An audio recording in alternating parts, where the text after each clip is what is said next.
Segera download Quran Tadabbur, dia meraih tafsir kebaikan. dalam genggaman Maka Anda. bulan Ramadan adalah bulan Al-Quran.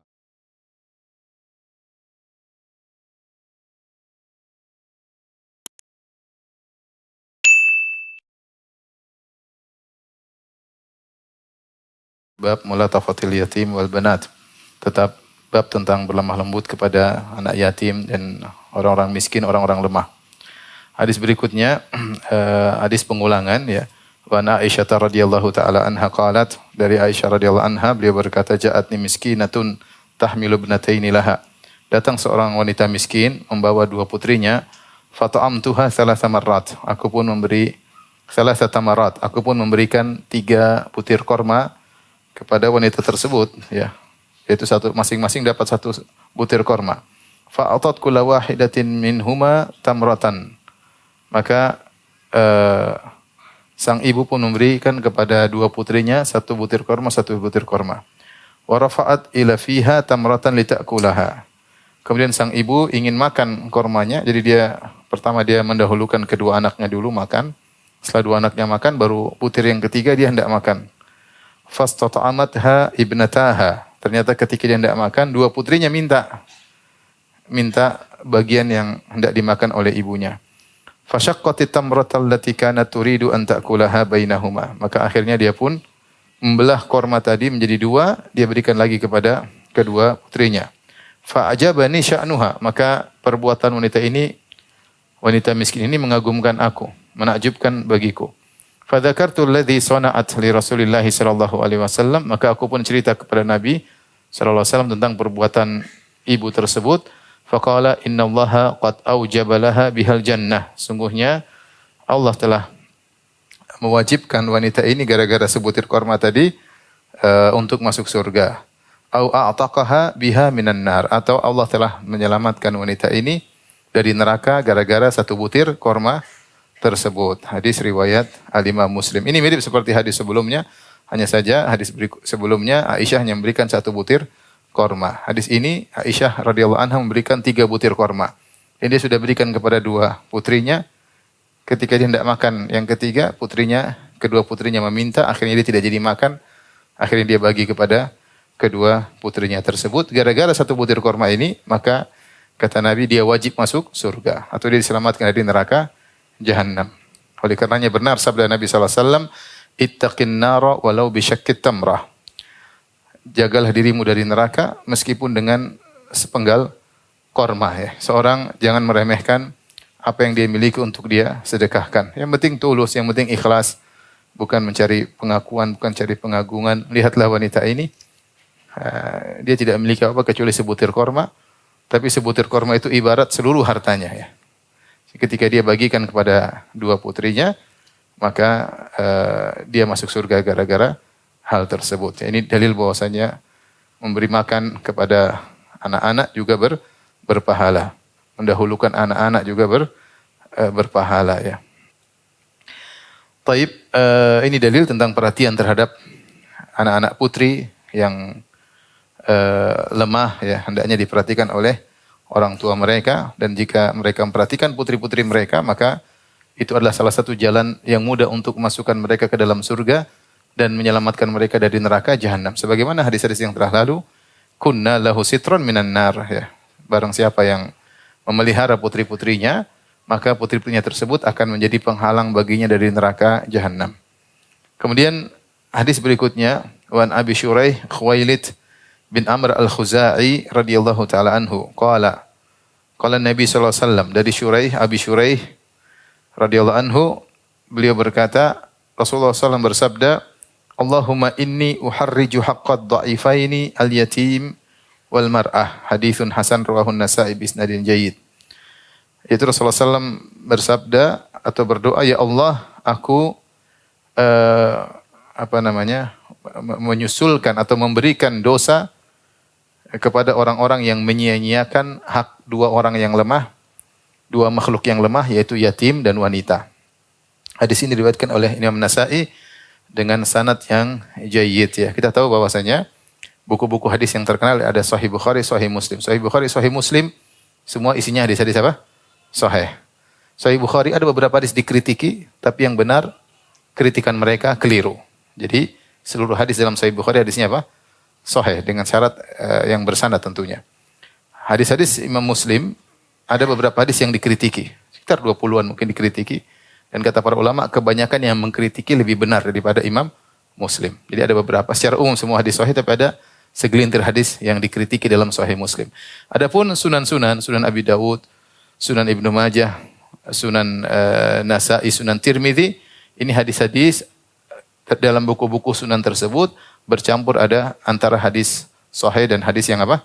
Dhaif. Karena penulis buku-buku tersebut tidak mempersyaratkan harus hadis-hadis yang sahih.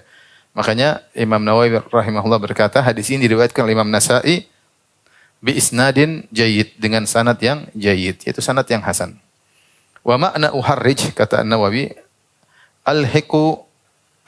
ulhikul haraj wa huwal ithm biman dayya'a haqqahuma wa uhadzir min dzalika tahdhiran balighan wa azjur anhu zajran akidan, yaitu aku memperingatkan dengan keras bahwasanya siapa yang menyia-nyiakan hak dua orang yang lemah, yatim dan wanita, maka dia akan mendapatkan dosa, ya. Aku peringatkan dengan peringatan yang keras. Maksud dari hadis ini adalah apa yang tadi disebutkan Imam Nawawi rahimahullahu taala.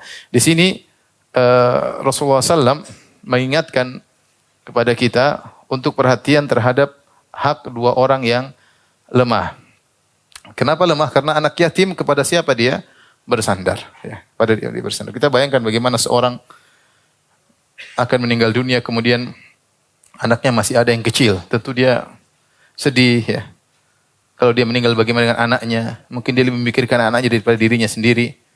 Siapa yang mengayominya dan kepada siapa dia bersandar. Maka anak yatim ini anak yang lemah. Kalau ada yang perhatikan anak ini, maka dia dapat pahala. Dan siapa yang menyia-nyiakan haknya, yaitu hak anak yatim, mungkin tidak diurus, mungkin ada sedekah kepada anak yatim diambil, ya, maka dia akan mendapatkan dosa. Demikian juga di antara makhluk yang lemah adalah wanita, ya. Wanita, ya, baik ibu atau adik perempuan atau istri, ya, atau nenek, ini mereka adalah makhluk yang lemah. Dahulu orang-orang jahiliyah banyak menyia-nyiakan hak mereka, ya. Mereka dihalangi dari warisan, ya. Sampai sekarang juga terkadang kasus kakak paling tua laki-laki, adik perempuannya tidak dikasih apa? Warisan. Sampai sekarang masih terjadi, ya. Demikian juga ibu, kadang haknya tidak ditunaikan, anak-anaknya tidak mempedulikan ibunya, ya. Beda dengan bapak. Kalau bapak dia bisa masih kuat, dia mungkin bisa menggampar anaknya kalau durhaka. Tapi kalau seorang ibu anaknya durhaka, dia hanya bisa menangis, dia tidak bisa berbuat apa-apa. Sehingga jangan sampai haknya dilalaikan. Demikian juga wanita, ya. Wanita terkadang tidak bisa ditunaikan haknya, apalagi kalau suaminya zalim, maka tidak ditunaikan haknya, ya, tidak diberikan kebutuhannya secara ma'ruf, ya, berkata-kata kasar kepadanya dan yang lainnya, ya. Nanti insya Allah akan kita jelaskan, ya. Ini dua orang lemah yang Rasulullah SAW peringatkan, jangan sampai kalian melalaikan hak kedua makhluk yang lemah ini. Sampai sebagian ulama mengatakan, bisa jadi seorang suami ketika tidak menunaikan hak istrinya, dosanya lebih besar daripada ketika seorang istri tidak menunaikan hak suaminya. Kenapa bisa demikian? Ketika seorang istri tidak menunaikan hak suaminya, suaminya bisa menceraikan. Kalau menceraikan mungkin kawin lagi, ya. Atau dia tidak peduli. Tapi kalau seorang suami tidak menunaikan hak istrinya, dia tidak bisa apa-apa. Kemana dia mau mengadu? Apalagi kedua orang tuanya sudah meninggal dunia misalnya. Maka dia terpuruk di rumahnya, tidak bisa berbuat apa-apa. Dia mau mengadu kepada siapa, dia malu, ya, aib keluarga, sehingga sang lelaki berbuat zalim kepada sang wanita. Oleh karenanya bisa jadi terkadang kondisi tertentu seorang suami yang tidak menunaikan hak istrinya dosanya lebih besar daripada seorang wanita yang tidak menunaikan hak suaminya. Dari sisi mana? Dari sisi kalau lelaki tidak ditunaikan haknya, dia bisa cari solusi. Tapi kalau wanita tidak ditunaikan haknya, terkadang dia lemah, dia tidak bisa berbuat apa-apa. Sehingga dia terpuruk di rumahnya sendiri, ditinggal, tidak dipedulikan, dikasarin, digampar, kata-kata yang tidak senonoh diucapkan kepadanya, dan seterusnya. Tapi kita lanjutkan hadis berikutnya. Wa an Mus'ab bin Sa'ad bin Abi Waqqas radhiyallahu anhuma qala ra'a Sa'ad anna lahu fadlan ala man dunahu. Bahwasanya Sa'ad bin Abi Waqqas merasa dia lebih utama daripada orang yang di bawahnya. Ada yang mengatakan tatkala pembagian ghanimah, Sa'ad merasa dia lebih hebat dalam bertempur, dia lebih hebat untuk mendapatkan ghanimah yang lebih banyak. Maka Rasulullah SAW mengingatkan Sa'ad. Namanya manusia, tidak ada yang luput dari kesalahan. Rasulullah SAW, Sa'ad bin Abi Waqqas salah seorang yang dijamin masuk apa? Surga. Dia punya kesalahan, ya mungkin dia merasa dalam perjuangan dia lebih, maka dia lebih berhak untuk mendapatkan ghanimah misalnya. Maka Rasulullah SAW mengingatkan Sa'ad ya untuk perbaiki kesalahannya. Kata Nabi SAW, hal tunsaruna wa turzaquna illa bidu'afaikum. Bukankah kalian dimenangkan dan diberi rezeki kecuali gara-gara orang lemah di antara kalian, gara-gara orang miskin? Ya.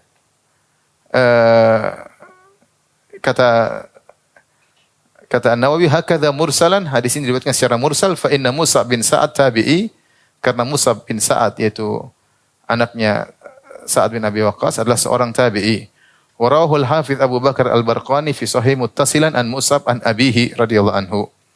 Dan diriwayatkan dalam riwayat yang lain Abu Bakar Al-Barqani dalam sahihnya secara tersambung. Intinya hadis ini hadis yang mausul, hadis yang tersambung, hadis yang sahih. Jadi Rasulullah SAW mengingatkan kepada Sa'ad, kemenangan kita yang kita peroleh ini tidak lain karena ada orang-orang lemah di antara kita ya. Dan kalian diberi rezeki, dapat ghanimah atau yang lainnya tidak lain karena ada orang lemah di antara kita. Yang memberi rezeki tentunya Allah, yang menangkan adalah Allah. Tapi Rasulullah SAW lagi fokus kepada sebab. Semua tahu yang memenangkan Allah, yang beri rezeki Allah, yang memenangkan Allah. Tapi sebabnya Rasulullah ingatkan. Ada orang miskin, orang lemah di antara kita. Mungkin dia tidak kuat berperang, mungkin dia lemah, mungkin dia sakit. Tapi mereka ini yang merupakan sebab kemenangan. Dalam sebagian riwayat disebutkan bi ikhlasihim wa du'aihim. Karena keikhlasan mereka dan doa mereka. Orang miskin mereka berdoa ya dengan hati yang terenyuh, jauh dari kesombongan. Karena di antara sebab dikabulkannya doa adalah tatkala seorang jauh dari kesombongan. Seperti Rasulullah SAW mengatakan ya, aqrabu ma yakunul abdu min rabbih wa huwa sajid. Seorang kondisi paling dekat dengan Allah ketika sedang apa? Sujud. Yaitu ketika dia sujud, ketika dia melemparkan semua kesombongannya, dia mengakui kelemahannya di hadapan Rabbul Alamin dengan mengatakan subhana rabbiyal a'la, maha suci Allah yang maha tinggi, maka ketika itu doanya mudah dikabulkan. Kenapa dia lagi rendah-rendahnya? Rasulullah SAW juga menceritakan tentang seorang yang bersafar, asy'atha akbar, yang rambutnya penuh dengan semrawut, badannya penuh dengan debu, yamuddu yadayhi ila sama, kemudian dia mengangkat kedua tangannya, dia berkata ya Rabb, ya Rabb. Orang seperti ini yang musafir mudah dikabulkan. Kenapa dia jauh dari kesombongan? Apa yang mau dia sombongkan? Pakaian saja tidak rapi, rambut semrawut. Jadi di antara sebab seorang mudah dikabulkan doa adalah jauh dari kesombongan. Di antaranya para orang miskin. Apa yang mereka sombongkan? Mereka lemah, mereka tidak kuat. Maka doa mereka lebih ikhlas. Doa mereka lebih ikhlas dan mereka lebih tulus. Maka kalian dimenangkan gara-gara adanya mereka. Gara-gara adanya mereka. Oleh karenanya Rasulullah SAW ingin mengingatkan ketika kita menolong orang-orang miskin, jangan kita merasa punya minnah, punya utang, dia punya utang, kita punya jasa sama dia dan dia punya utang budi sama kita. Jangan. Justru kamu ini bisa jadi dikasih rezeki gara-gara orang-orang miskin tersebut. Makanya dalam hadis disebutkan ketika ada dua orang kakak beradik, yang satu belajar sama Nabi, yang satu kerja. Akhirnya yang bekerja ini datang kepada Nabi SAW mengeluhkan adiknya yang atau saudaranya yang dia ditanggung kehidupannya. Nuntut ilmu dia Nabi SAW, dia kerja, saudaranya menuntut ilmu di sisi Nabi SAW. Maka Nabi SAW mengatakan, la'allaka turzaqu bihi, bisa jadi kau diberi rezeki gara-gara dia. Oleh karena seorang tatkala membantu orang miskin, siapapun, apakah itu pembantunya, apakah itu supirnya, apakah itu orang minta-minta di jalan, apakah tetangganya, jangan dia merasa dia punya jasa sama mereka. Karena bisa jadi Allah melanggengkan rezekinya dan Allah menambahkan rezekinya gara-gara orang-orang miskin yang dia bantu. Ya, jadi jangan kita merasa justru kita yang berterima kasih kepada mereka. Kenapa kita punya kesempatan untuk dapat keutamaan duniawi dan keutamaan akhirat? Keutamaan dunia jelas rezeki kita bertambah. Rasulullah mengatakan, ya, kata Rasulullah SAW, Hal tunsaruna wa turzaquna illa bi du'afaikum? Tidakkah kalian diberi rezeki gara-gara orang-orang miskin di antara kalian? Jadi duniawi kita dapat bertambah rezeki menjadi berkah, mengurangi hisab ya. Dan apa itu duniawi kita bertambah rezeki, kemudian di akhirat juga dapat pahala. Dapat pahala. Mengangkat derajat, sedekah menjadi naungan kita pada hari kiamat kelak. Maka seorang berusaha ketika berbuat baik sama orang miskin, jangan merasa dia punya jasa kepada orang miskin tersebut ya. Jangan sampai seorang ketika ngurus anak yatim dia merasa bahwasanya dia punya jasa kepada anak yatim. Justru anak yatim tersebut yang punya jasa sama dia. Ketika berbuat sama anak yatim, rezekinya dimudahkan, urusannya dimudahkan. Kenapa? Dia ngurus anak yatim. Dia ngurus anak yatim ya. Dan banyak orang sukses demikian ya, karena mereka memperhatikan orang-orang yang susah, maka dimudahkan oleh Allah urusan mereka. Tinggal dia berusaha untuk ikhlas. Orang dibantu selesai, setelah dibantu udah. Dia laparnya hilang, mungkin sekolah sudah dia bayar, selesai. Dia cuma dapat segitu. Kita yang mau dibantuan, berjalan terus, rezeki bertambah, belum di akhirat. Jadi siapa yang berjasa sebenarnya? Yang berjasa mereka. Ini Rasulullah ingatkan, agar ketika kita membantu orang miskin, jangan kita merasa berjasa. Dan jangan kita merasa kita yang semuanya menjadikan keberhasilan. Disitulah Nabi SAW mengingatkan Sa'ad bin Abi Waqqas, innama tunsaruna wa hal tunsaruna wa turzaquna illa bidu'afaikum. Dan bukankah kalian dimenangkan oleh Allah dan diberi rezeki oleh Allah kecuali gara-gara orang miskin. Mereka juga berhak dapat bagian. Hadis berikutnya wa Abi Darda Uwaimir radhiyallahu ta'ala anhu qala sami'tu Rasulullah sallallahu alaihi wasallam yaqul. Aku mendengar Rasulullah sallallahu bersabda, ubghuni dhu'afa fa innama tunsaruna wa turzaquna bidu'afaikum. Kata Rasulullah SAW, ubghini itu utlubu li ad-du'afa. Carikanlah aku orang-orang miskin, kata Nabi SAW. Mana orang miskin? Aku ingin orang miskin dekat aku ya. Fa innama tunsaruna turzaqun. Sungguhnya kalian dimenangkan dan diberi rezeki karena orang-orang lemah di antara kalian ya. Jangan meremehkan mereka. Kita ini banyak berdoa belum tentu dikabulkan. Tapi lihat bagaimana orang miskin. Yang pikiran mereka lebih fokus, lebih ikhlas. Kita pikiran macam-macam. Perusahaan ini, usaha ini, hutang sana, belum bayar hutang. Hutang belum ditagih, banyak urusan banyak. Mobil ini belum bayar pajaknya, banyak urusan. Orang miskin urusannya sedikit. Sedikit dia berdoa, dia fokus kepada Allah Subhanahu wa taala. Tidak ada yang dia banggakan, tidak ada yang benar-benar dia merendah. Justru doa-doa orang seperti inilah yang mudah dikabulkan oleh Allah Subhanahu wa taala. Dan ini menunjukkan tawadhu'nya Nabi sallallahu alaihi wasallam. Jadi saya ingatkan kepada diri saya pribadi, juga para ikhwan dan akhwat yang kebetulan diberi kemudian rezeki oleh Allah Subhanahu wa taala, jika antum berbuat baik sama orang-orang lemah, jangan pernah merasa berjasa kepada mereka. Sungguhnya mereka yang berjasa kepada antum. Innama tunsaruna wa turzaquna bidu'afaikum. Kalian ditolong oleh Allah. Banyak urusan jadi mudah. Kenapa? Kita ngurusin orang susah. Kita ditolong oleh Allah Subhanahu wa taala. Dan banyak rezeki dimudahkan oleh Allah. Kenapa? Karena kita ngurusin orang apa? Orang susah. Orang susah banyak ya. Tetangga yang miskin, supir, pembantu, ya. Anak yatim, janda-janda ya. Janda yang miskin ya. Yang susah-susah kita urusin insyaallah ya. Ditolong dan diberi rezeki oleh siapa? Allah Subhanahu wa taala. Allah berfirman, "Wa ma anfaqtum min syai'in fa huwa yukhlifuh." Apapun yang kalian infakkan maka Allah akan menggantinya. Wa huwa khairur raziqin, dan dia sebaik-baik pemberi rezeki. Baik, kita lanjutkan bab berikutnya, bab al-wasiyah bin nisa. Bab wasiat untuk berbuat baik kepada para wanita, Allah Subhanahu wa taala berfirman, wa ashiruhunna bil ma'ruf. Wa ashiruhunna bil ma'ruf. Pergaulilah mereka dengan cara yang baik. Ya. Allah juga berfirman, walan tastati'u an ta'dilu bainan nisa'i walau harastum. Kalian tidak bakalan mampu untuk adil di antara istri-istri kalian. Meskipun kalian berusaha maksimal mungkin. Semaksimal kalian tidak bakalan mampu adil di antara mereka. Fala tamilu kulal maili fatadharuha kal mu'allaqah. Maka janganlah kalian condong terlalu kepada salah satunya, maka akhirnya kalian meninggalkan yang lain terkatung-katung, tergantung, tidak jelas. Wa in tuslihu wa tattaqu fa innallaha kana ghafurur rahim. Tapi kalau kalian berbuat baik, berbuat kebaikan, bertakwa kepada Allah, sungguhnya Allah Maha Pengampun lagi Maha Penyayang. Bab ini bab al-wasiyah bin nisa, ya. Bab untuk berbuat baik kepada para wanita, ya.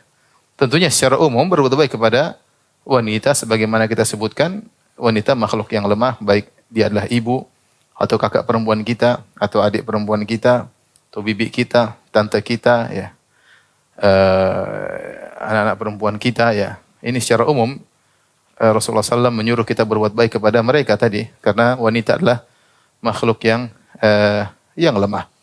Kita ada waktu perhatian sama adik perempuan, sama kakak perempuan. Bukan berarti ketika mereka menikah kemudian selesai hubungan, tidak. Justru tetap kita jalin hubungan, ya.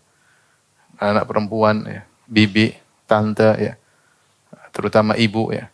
Tetapi kalau kita baca pembahasan di sini, Al-Imam Nawawi rahimahullah ta'ala memfokuskan kepada istri, kepada para istri. Itu wasiat untuk berbuat baik kepada para istri. Allah berfirman, ayat pertama, beliau membawakan ayat dan hadis-hadis, wa ashiruhunna bil ma'ruf, pergaulilah mereka dengan cara yang baik. Ini perintah, pergaulilah para istri dengan cara yang baik. Saya bacakan tafsir Al-Imam Al-Qurtubi rahimahullahu ta'ala tentang ayat ini. Beliau berkata, ay alama amarallahu bihi min husnil mu'asyarah, yaitu pergaulilah mereka sesuai dengan perintah Allah. Bi husnil mu'asyarah, untuk pergauli para istri dengan cara yang baik. Wal khitab lil jami', dan khitab atau pembicaraan ditujukan kepada semua, ya, kepada semua lelaki. Idz likulli ahadin isyrah zaujan kana aw waliyan, lakinnal murad bihadzal amr fil aglab al-azwaj, ya. Tentunya ini berlaku bagi setiap laki-laki, apakah dia seorang suami ataukah dia seorang wali, tapi yang secara umum yang dimaksud dalam ayat ini adalah para suami. Wa ashiruhunna artinya secara umum pergaulilah para wanita dengan baik, apakah dia adalah putrimu, apakah dia ibumu, apakah dia adikmu, kakak perempuanmu. Tapi al-murad bihadzal amr fil aglab al-azwaj. Namun yang dominan yang dimaksud dengan perintah ini adalah perintah kepada para suami untuk berbuat baik kepada istri-istri mereka. Wa minal mu'asyarah bil ma'ruf tawfiyatu haqqiha minal mahar wan nafaqah. Di antara mempergauli mereka dengan cara yang baik para istri adalah menunaikan seluruh hak mereka, baik mahar. Kalau punya hutang mahar jangan ditunda-tunda, ya. Saya terima nikahnya utang. Ya, kalau utang segera dilunasi apa? Maharnya. Sudah nikah, maharnya diambil dijual. Enggak boleh, ya. Maharnya ditunaikan. Kalau punya mahar berapapun, engkau sudah menikahinya dengan mahar yang kau sebutkan, maka harus ditunaikan. Wan nafaqah, juga penuhi kebutuhan nafkahnya. Nafkah makanannya, pakaiannya, tempat tinggalnya. Jangan pelit-pelit sama istri. Kasih makan, ya. Sehari tiga kali. Kalau dia sudah gemuk, sudah selesai. Kalau masih kurus dipertanyakan. Kasih makan 3 kali, ya. Ya. Pakaian juga, belikan pakaian yang ma'ruf. Ada pakaian di rumah, ada pakaian acara, ada pakaian ketemu keluarga, mungkin ada pakaian tidur, mau tidur. Kalau punya kemampuan, enggak usah pelit. Liyunfik dzu sa'atin min sa'atih. Seorang yang beli kelapangan harta, berinfaklah sesuai dengan apa? Kemampuannya. Wa man qudira alaihi rizquhu falyunfik mimma atahu Allah. Kalau kebetulan rezekinya sedikit, ya sudah. Mau diapain? Enggak bisa beli baju macam-macam. Beli baju tidur enggak ada duit. Baju yang ada jadi gunting-gunting jadi baju tidur. Enggak punya. Kalau punya duit beli yang baru. Kalau enggak punya gimana lagi, ya. Tapi kalau punya jangan pelit. Nafkahnya dipenuhi. Wa alla ya'bas atau ya'bus fi wajhiha bi ghairi dzambin, dan tidak boleh mengkerut wajah suami di hadapan istrinya tanpa ada sebab. Sedikit mengkerut enggak boleh. Ini berarti menggaulinya dengan tidak baik. Anda murah senyum, jangan suka mengkerut depan istri, dapat pahala atau tidak? Dapat pahala. Yang suruh Anda begitu siapa? Rabbul Alamin. Yang menciptakan Anda, yang menyuruh untuk bermanis wajah di hadapan istri. Jangan pandai bermanis wajah di hadapan istri orang aja, ya. Depan istri orang, Masya Allah senyum, giginya kelihatan terus, ya. Sama istri sendiri, wajah murung, kemudian cemberut, ya. Wa ayyakuna muntaliqan fil qawli la faddan wala ghalidhan. Dan ngomong yang enak bersama istri. jangan kasar, ya, jangan keras. Ini di antara bentuk menjalankan perintah Allah. Ngomong sama istri pelan-pelan. Ya. Enggak usah keras-keras ya. Bukan sedang di pasar atau di laut ya. Harus teriak-teriak. Ini dalam rumah. Ngomong pelan-pelan, tidak usah kasar dan tidak usah keras ya.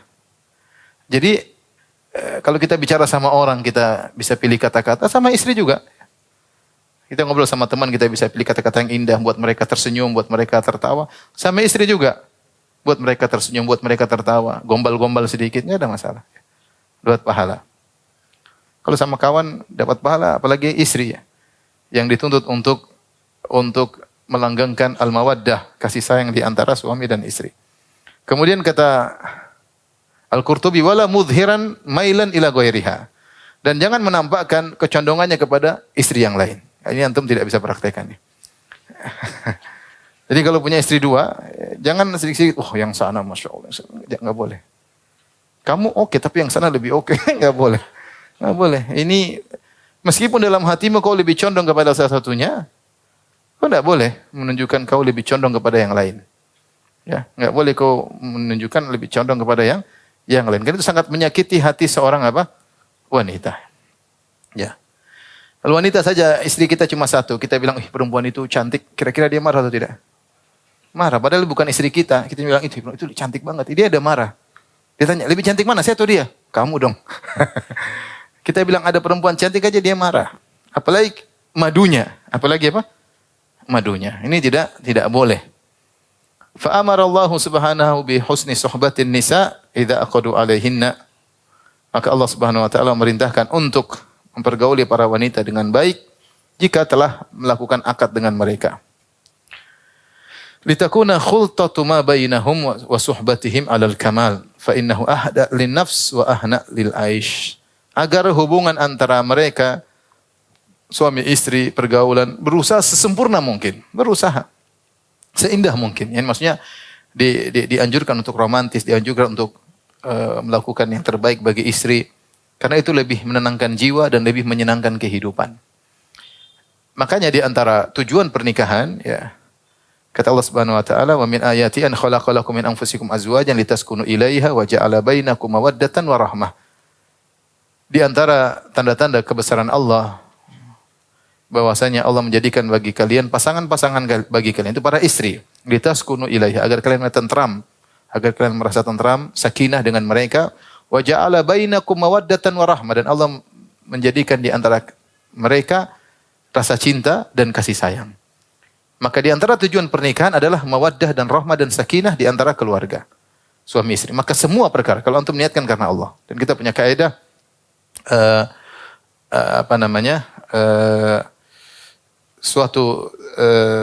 al-umur bimaqasidiha, bahwasanya perkara-perkara tergantung tujuannya.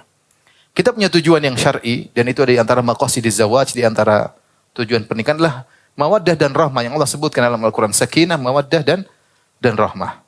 Maka semua perkara yang kita niatkan untuk menuju hal ini yang Allah perintahkan, maka semuanya berpahala. Perhatikan, semuanya berpahala. Anda mencium kening istri, menambah cinta kasih atau tidak? Berpahala atau tidak? Berpahala. Istri kalau lagi tidur, kemudian Anda ambil selimut, Anda selimutin. Dia tambah senang atau tidak? Dia tambah sayang sama antum atau tidak? Berpahala atau tidak? Berpahala. Kalau ngobrol sama, kok ragu-ragu ngomongnya, iya. Ini jomblo depan semua, nggak ngerti mereka. Ya, akhi berpahala, iya gitu. Iya, kayak bengong. Jomblo jangan. Atau nggak pernah melakukan. Nggak nyambung ya. Kalau ngobrol sama istri, terus kita matikan HP, kita ngobrol, dia senang atau tidak? Senang. Semua yang menyenangkan istri menambah mawaddah dan rahmah dapat pahala. Demikian juga istri kepada suami. Istri kepada suami. Tapi sekarang kita lagi bicara tentang suami. Istri nanti belakangan. Taib, itu yang disampaikan oleh Al-Imam Al-Qurtubi dalam tafsirnya ketika menafsirkan wa ashiruhunna bil ma'ruf. Pergaulilah mereka dengan cara yang baik ya. Semua perbuatan baik pada istri berpahala di sisi Allah Subhanahu wa taala. Kemudian Allah menyebutkan, Imam Nawawi menyebutkan ayat yang lain, walan tastati'u an ta'dilu bainan nisa'i walau harastam. Kalian tidak akan mampu untuk berbuat adil di antara istri-istri kalian meskipun kalian berusaha. Ini adalah perkara di luar kemampuan.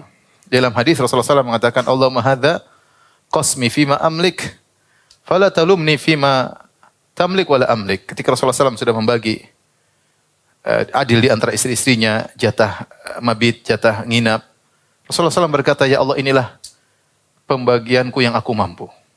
Maka jangan kau cela aku pada yang aku tidak mampu, itu masalah kecondongan hati. Dan yang kau kuasai dan aku tidak kuasai, itu masalah kecondongan hati. Rasulullah SAW ketika ditanya, man ahabun nasi ilaik, siapa yang paling kau cintai? Kata Rasulullah SAW apa? Aisyah. Dia istri yang paling dicintai oleh Nabi SAW. Rasulullah tidak bisa ngatur hatinya. Dia punya istri 9, bagi 9. Enggak bisa ya. Enggak bisa. Kita saja ada anak-anak, kita semua sayang sama anak, tapi pasti mungkin ada salah satu yang lebih kita sayangi.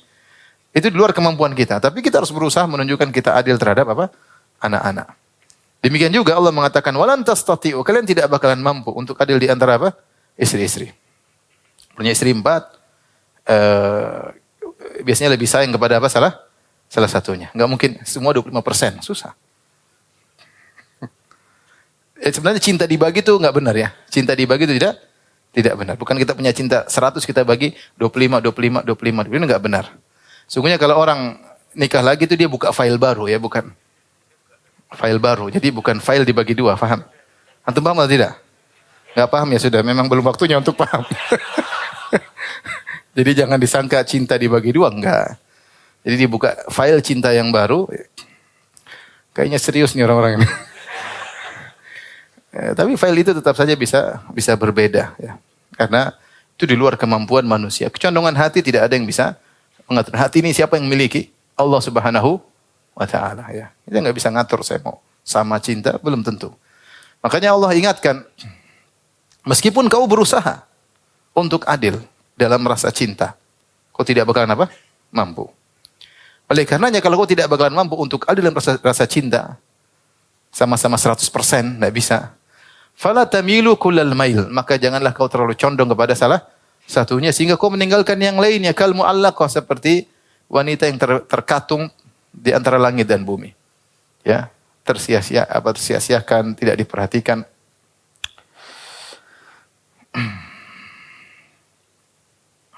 Dari sini, ini ilmu tingkat tinggi ya. Saya enggak, tapi saya harus bahasnya karena ini terkait dengan ayat ini tersebut.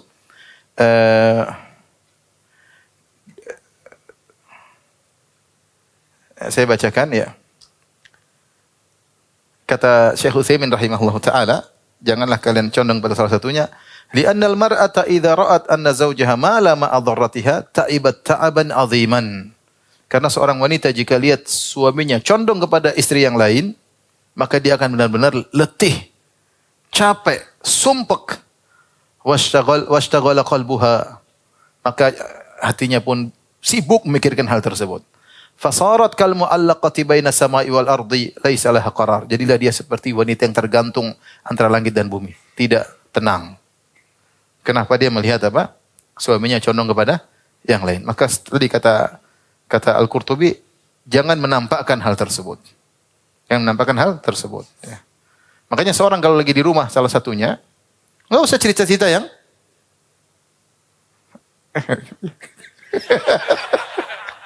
ini udah jomblo, satu aja nggak punya. Udahlah, ini ilmu tingkat tinggi, nggak usah. Lewat aja lah. Kita lanjutkan. Saya khawatir nanti salah paham ya. Intinya berat ya. Intinya berat ya. Jangan lihat tawa, lihat tangis juga ya. Baik. Wa Nabi Hurairah radhiyallahu taala anhu, dari sahabat Abu Hurairah radhiyallahu anhu, qala Rasulullah sallallahu alaihi wasallam, Rasulullah SAW bersabda, "Istausu bin nisa'i khairan." Istausu bin nisa'i khairan, berwasiatlah kepada wanita atau terimalah wasiatku untuk berbuat baik kepada wanita. Fa innal mar'ata khuliqat min dhila, karena wanita diciptakan dari tulang rusuk. Wa inna awajama fil dhila a'lahu, dan yang paling bengkok dari tulang rusuk adalah yang paling atas. Fa in dhahabat tuqimuhu kasartahu, jika kau hendak meluruskannya, luruskan tulang rusuk tersebut, kau akan patahkan. Namanya tulang rusuk pasti bengkok. Kalau sudah lurus bukan tulang rusuk, dia tidak bisa lurus, dia pasti patah. Wa in taraktahu lam yazal a'waj. Kalau kau biarkan tulang rusuk tersebut, maka dia tetap saja bengkok. Fastausu bin nisa, maka terimalah wasiatku untuk berbuat baik kepada wanita. Wa fi riwayatin fi sahihain. Riwayat dalam sahihain, al-mar'atu kadh-dhila, wanita seperti tulang rusuk. In aqamtaha kasartaha, kalau kau ingin luruskan kau akan patahkan. Wa in istamta'ta biha, kalau kau bersenang-senang dengan dia untuk menikmatinya, istamta'ta wa fiha awaj, kau akan bersenang-senang dan tetap saja pada wanita tersebut ada kebengkokan. Wa fi riwayatin li Muslim, dalam riwayat lain dalam Sahih Muslim, innal mar'ata khuliqat min dhila, sungguhnya wanita diciptakan dari tulang rusuk. Lan tastaqima ala tariqah, maka dia tidak akan pernah lurus dalam satu model, satu jalan. Fa in istamta'ta biha, kalau kau ingin bersenang-senang dengan dia, istamta'ta biha wa fiha awaj, kau akan bersenang-senang dengan dia, tetapi pada dirinya tetap ada kebengkokan. Wa in dhahabta tuqimuha, kalau kau ingin meluruskannya, kasartah, kau akan mematahkannya. Wa kasruha talaquha, dan mematahkannya adalah menceraikannya. Qauluhu awaj wa huwa bi fathil ain wal wawi. Baik. Rasulullah SAW bersabda, istausu bin nisa'i khairan. Kalimat istausu bin nisa'i khairan ada beberapa pendapat di kalangan para ulama. Pendapat pertama, maksudnya Rasulullah SAW mengatakan, iqbalu wasiyati fin nisa. Hendaknya kalian menerima wasiatku tentang wanita untuk berbuat baik kepada mereka. Itu namanya istausu. Jadi saya berwasiat pada kalian. Maka hendaknya kalian berbuat baik kepada para wanita. Tafsiran yang lain, istausu bin nisa'i khairan, itu kalian tulislah wasiat yang baik buat wanita. Kalau kalian mau meninggal atau kalian mengingatkan sesuatu untuk diri kalian, hal-hal yang baik yang harus kalian lakukan untuk wanita. Atau istausu bin nisa'i khairan, yaitu kalian hendaknya para lelaki saling mengingatkan. Saling mengingatkan. Saling mengingatkan. Kenapa? Karena berbuat baik kepada wanita sering dilupakan. Maka butuh di antara kalian saling apa? Mengingatkan. Di antara tafsiran istausu bin nisa'i khairan, mintalah wasiat dari orang lain. Berilah wasiat kepadaku tentang istriku gimana. Ya. Karena terkadang kita lupa. Sebagai suami terkadang apa? Lupa. Kita butuh dengar dari teman kita. Ini semua tafsiran ini, apakah terimalah wasiat dariku untuk berbuat kepada wanita, atau hendaknya kalian saling berwasiat untuk berbuat kepada wanita, atau mintalah wasiat kepada orang lain agar menasihatimu untuk berbuat baik kepada istrimu. Ini semua mengingatkan kepada kita bahwasanya hak-hak istri sering terlalaikan. Hak-hak istri sering apa? Terlalaikan. Dengan kesibukan para lelaki, ya, dengan banyak pekerjaannya, interaksinya, terkadang dia lupa untuk memperhatikan istrinya. Terkadang seorang laki, Masya Allah, di luar begitu baik, begitu lemah lembut, tapi di rumah sangar terhadap istrinya. Itu ada seperti itu. Ada kondisi laki seperti itu. Di luar, Masya Allah, lemah lembut, di rumah garang. Ya. Makanya saya pernah dengar cerita tentang kisah 4 orang lelaki yang bekerja di suatu kantor. Kemudian 4 orang ini, mereka sudah lama kerja dan mereka ingin acara keluarga. Sehingga mereka pun, dan ada salah seorang di antara 4 orang ini akhlaknya sangat baik. Semua orang, 3 temannya memuji dia. Akhlak, Masya Allah, akhlak baik. Dan 3 orang ini sering cerita pada istri-istrinya. Kita punya teman 1 orang di kantor, akhlaknya bagus, akhlaknya bagus, akhlaknya bagus. Sampai suatu hari, mereka berkumpul acara keluarga. Laki-laki sendiri, perempuan sendiri.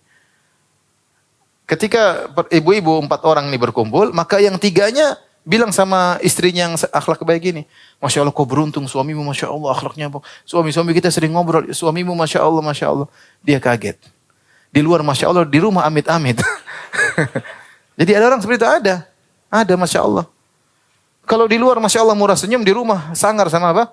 Istri. Ya, sebaliknya justru akhlak yang terbaik adalah baik sama istri. Ya makanya Rasulullah SAW mengatakan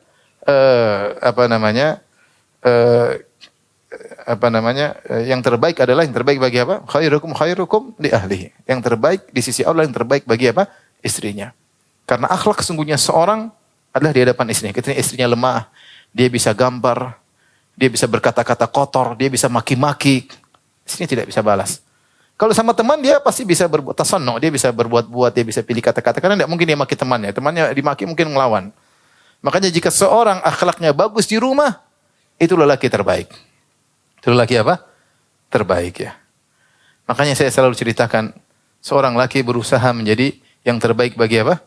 istrinya. Saya sudah ceritakan bagaimana Ummu Darda ketika Abu Darda meninggal radhiyallahu anhu, maka dilamar oleh Muawiyah. Siapa Muawiyah? Orang Quraisy terpandang. Tapi kata Ummu Darda, enggak. Saya tidak mau berpisah dari suamiku di surga. Karena Rasulullah SAW bersabda, Al-mar'atu li akhiri azwajiha. Wanita bagi suaminya yang terakhir. Dan saya tidak mau ganti Abu Darda dengan engkau wahai Muawiyah. Masya Allah. Cinta sejati ya. Lihatlah bagaimana Ummu Salamah radhiyallahu anha ketika suaminya meninggal Abu Salamah. Kemudian dia baca doa, ya Allah berikanlah pahala bagiku atas musibahku ini. Wa akhluf li khairan minha, dan berikanlah ganti yang lebih baik. Dia untuk ucapkan ini dia tidak sempat, dia bingung, saya ucapkan atau tidak. Kata dia, man khairun min Abi Salamah. Siapa yang lebih baik daripada Abu Salamah? Jadi Ummu Salamah memandang lelaki terbaik di dunia ini siapa? Suaminya Abu Salamah. Makanya dia berkata, siapa yang lebih baik daripada Abu Salamah?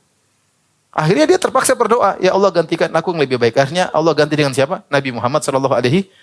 Tapi dia berucap, man khairun min Abi Salamah. Siapa yang lebih baik daripada Abu Salamah? Saya ingin kita seperti itu. Istri-istri kalau ditanya, gimana suamimu? Siapa yang terbaik dari suamiku? Suamiku top. Jempol tangan, jempol kaki lengkap semua. Suami saya. Kalau antum bisa begitu, antum terbaik di sisi Allah. Ya. Antum sesuai cari surga, bantu janda, bantu anak yatim. Jangan lupa terbaik di rumah, cari pahala di rumah. Menjadi yang terbaik bagi istri. Sampai terucap siapa yang lebih baik daripada suamiku? Sebagaimana ucapan Ummu Salamah tentang siapa? Abu Salamah. Ya. Lihatlah bagaimana Nailah bintu Farafisah, istrinya Utsman. Utsman radhiyallahu anhu ketika Utsman sudah tua dan sementara istrinya masih muda. Ketika Utsman meninggal dunia, banyak yang melamar, dia tidak mau. Dia tidak mau terima. Kenapa begitu cintanya kepada apa?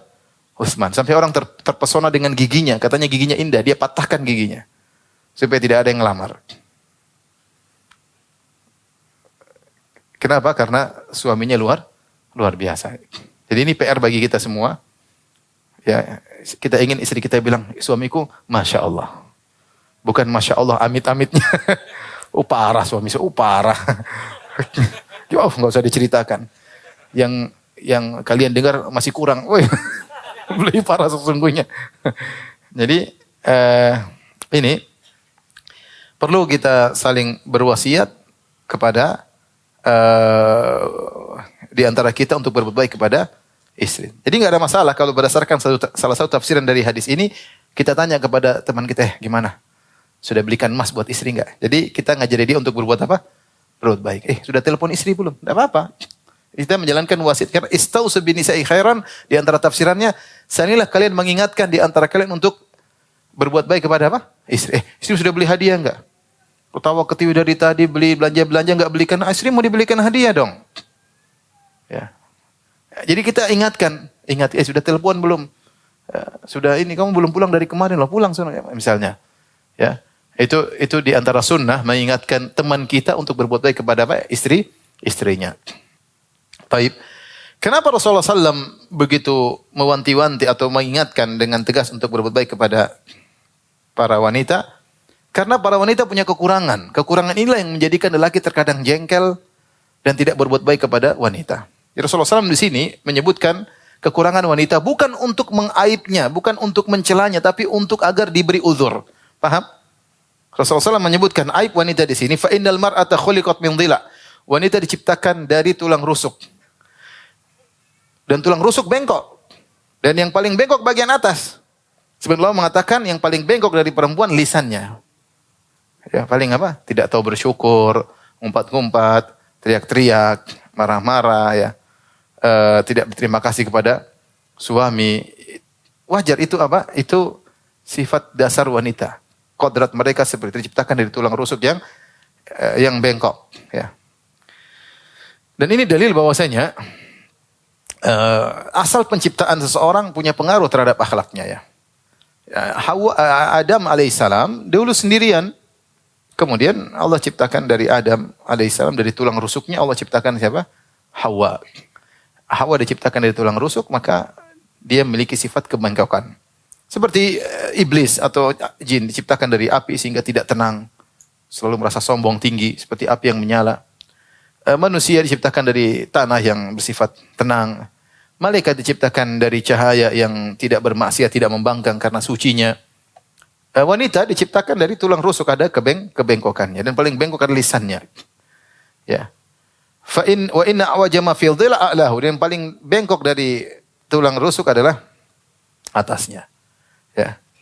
Dan ini ada hikmahnya, sebagaimana dijelaskan oleh para ulama. Kebengkokan wanita ini menunjukkan mereka lebih mendahulukan perasaannya daripada logikanya. Jadi ini dibutuhkan bagi seorang wanita di rumah untuk ngurusin anak, penuh kelembutan, kesabaran, ya. Perasaan mereka sangat dibutuhkan, tapi sangat perasaan ini berlebihan sehingga mendominasi apa? Akalnya. Mendominasi apa? Akalnya. Makanya wanita sering mendahulukan perasaan daripada akal. Laki-laki tidak, mendahulukan akal daripada perasaan, ya. Makanya kalau pergi ke mall, ya, perempuan lihat baju, lihat beli. Dia nggak gunakan akalnya, bahwasanya gaji suaminya sedikit, dia nggak pakai akal. Beli. Kalau laki-laki di mall mau beli, dia utang belum bayar, pakai akalnya nggak jadi beli. Jadi begitu sifat wanita, ya. Dahulukan perasaan, dan itu dibutuhkan. Dia sempurna dengan kekurangannya tersebut untuk ngurus di dalam rumah, ya. Sehingga dia manja, kemudian dia mudah nangis, mudah perasa.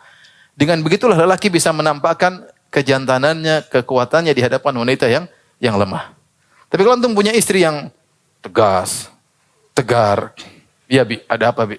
Sebentar saya pikir dulu Bi. Wah ini, ini nggak bisa kita hidup sama orang seperti ini. Kita butuh dengan yang manja, yang perasa, dibilang nangis, ngambek, itu yang menarik di situ. Itu yang menarik. Coba istri antum nggak pernah ngambek, nggak pernah tegar, tegas, ya repot, nggak hambar kehidupan ini. Laki-laki butuh yang lemah untuk menunjukkan apa? Kekuatannya. Kalau istrinya kuat seperti laki-laki, ya percuma. Oleh karenanya dalam kebengkokannya ada kesempurnaannya, paham? Dan kesempurnaan tersebut dibutuhkan untuk mengurus rumah. Ya. Fa in dhahabta tuqimuhu, kalau kau ingin meluruskan tulang rusuk tersebut, kata Nabi, kau pasti mematahkannya, enggak bisa. Kalau kau membiarkan, ya, dia akan selalu bengkok, ya. Makanya saling berwasiatlah untuk berbuat baik kepada wanita. Rasulullah SAW mengajarkan kepada kita untuk mendapatkan kebahagiaan dari wanita dengan kekurangannya, ya. Jangan mengharapkan punya istri yang sempurna. Apapun yang berusaha dia sempurna, pasti dia punya kekurangan. Itulah kebengkokannya. Rasulullah menyebutkan hal ini agar kita memberi uzur, bukan kita dasar bengkok. Iya kan kamu gara-gara tulang rusukmu yang bengkok saya jadi begini. Akhirnya bertengkar, ya. Enggak usah kita disebut wanita bengkok untuk memberi apa? Memberi uzur. Saya punya teman, ya, artinya dia cerita, istrinya S3. S3 maksudnya di kedokteran S3. Di rumah bengkok kata dia. Ya, boleh dia juara 1 S3 di kedokteran, tapi di rumah bengkok. Jadi mungkin antum sama perempuan, mungkin kalau ujian dia ranking 1, antum ranking 20. Tapi kalau antum menikah dia bengkok, ya. Karena demikianlah kodrat apa? Wanita. Subhanakallah bihamdik asyhadu an la ilaha illa anta astaghfiruka wa atubu ilaik. Assalamualaikum warahmatullahi wabarakatuh.